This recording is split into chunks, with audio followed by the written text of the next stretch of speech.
We Muslims, we unfortunately want to sit on the Quran like a cobra. Neither do we read it, neither do we want the others to read it. And many of the Muslims, they quote the Quran, saying that Quran cannot be given to the non-Muslim because Allah says in the Quran, and they quote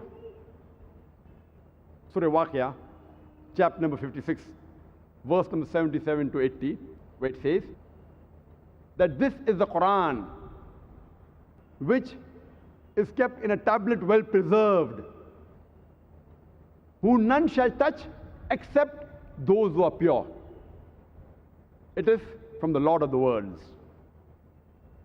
And many Muslims say that, see, the Quran says, none shall touch the Quran except those who are pure. And the non-Muslims, they are najis, they are napak, they are unclean. That is the reason these non-Muslims, they cannot touch the Quran. If we read the Nuzul Quran, why were these verses revealed? We come to know that the mushriks and the kuffars of Makkah, they laid allegation that this Quran, Nauz Billah, are the words of the Satan, the words of Shaitan.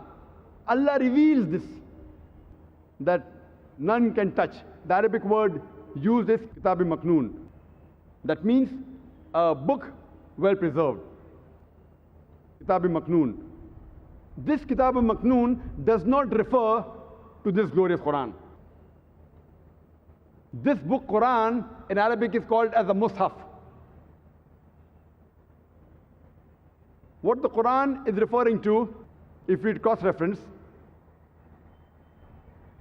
of Surah Buruj, chapter number 85, verse number 21-22, which says that Allah has kept the Quran in a tablet well preserved in Lawh Mahfuz.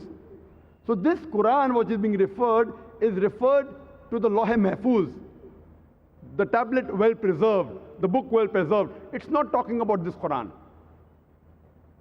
Because if it was this Quran, and if the Arabic word used mutaharin, that it means that only body cleanliness, then any non-Muslim can easily go to the marketplace and buy a copy of the Quran for 150 rupees, for 200 rupees, for $4, for $5. And the Quran will be proved wrong. The mutaharin word used does not refer only to body cleanliness. It refers to a person who's pure in heart, in mind, in soul, person who's sinless, referring to the angels, that none will be able to touch the Quran in the tablet well preserved Lawh Mahfuz except the angels, trying to give a reply to the allegations of the mushriks of Makkah that this Quran was not the words of the Satan.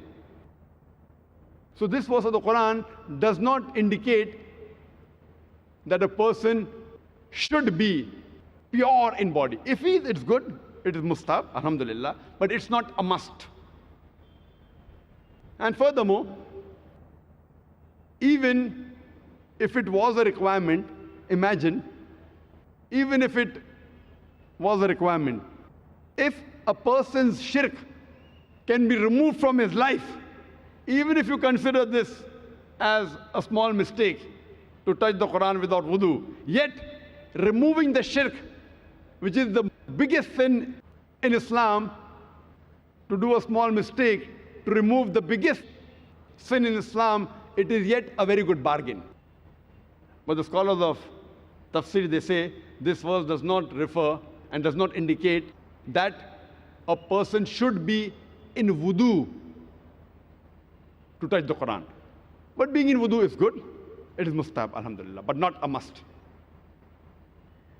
There are many people, many Muslims who tell me, okay, Brother Zakir, give the Quran to the non-Muslim, but only give the English translation. Don't give the Arabic text.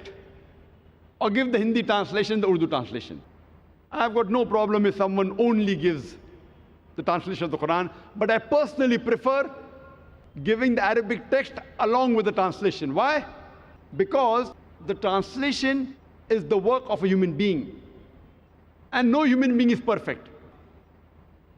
As I mentioned earlier, that no translation is perfect. And if there is a mistake in the translation, it will not be attributed to Allah subhanahu wa ta'ala.